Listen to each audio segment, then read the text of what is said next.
السلام علیکم، امید ہے مزاج بخیر ہوں گے، اپنا اور آس پڑوس کا ڈھیر سارا خیال بھی رکھ رہے ہوں گے۔ آپ دی میڈیا میں خوش آمدید۔ ناظرین، ہر جگہ مولانا صاحب کی واہ واہ ہو رہی ہے۔ یوں لگتا ہے کہ مولانا صاحب کی جو محنت تھی، ان کا جو صبر تھا، وہ رنگ لا رہا ہے۔ کل ہی کی بات ہے، پڑوس میں ہوٹل ہے اور وہ سخت اینٹی مولانا ہے، اینٹی جے یو آئی۔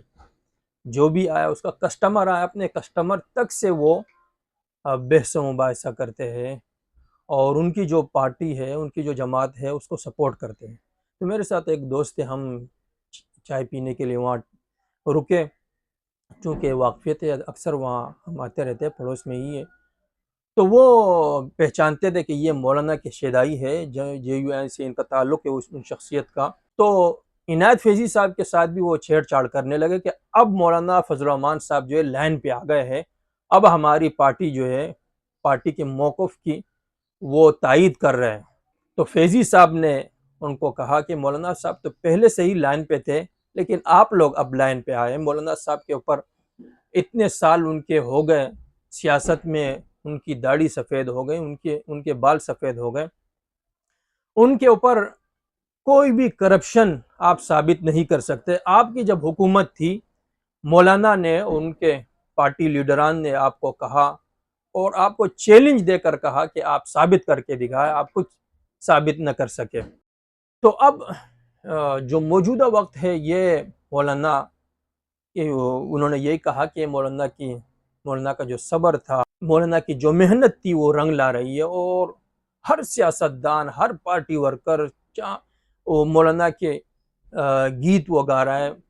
بلاول بھٹو، نواز شریف، شہباز شریف، جو زرداری صاحب، جو پہلے مولانا کو بالکل انہوں نے اگنور کر دیا تھا اور اپنے ہی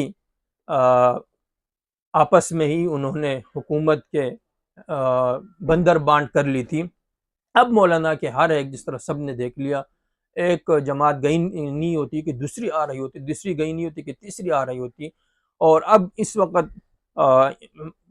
ختم نبوت کا مقدمہ انہوں نے بہت اچھی طریقے سے لڑا، عدالت کو قائل کیا، اور اس کے بعد اب آئین پہ انہوں نے جو کردار ادا کیا، وہ بھی سب پارٹی نے انہیں تسلیم کیا۔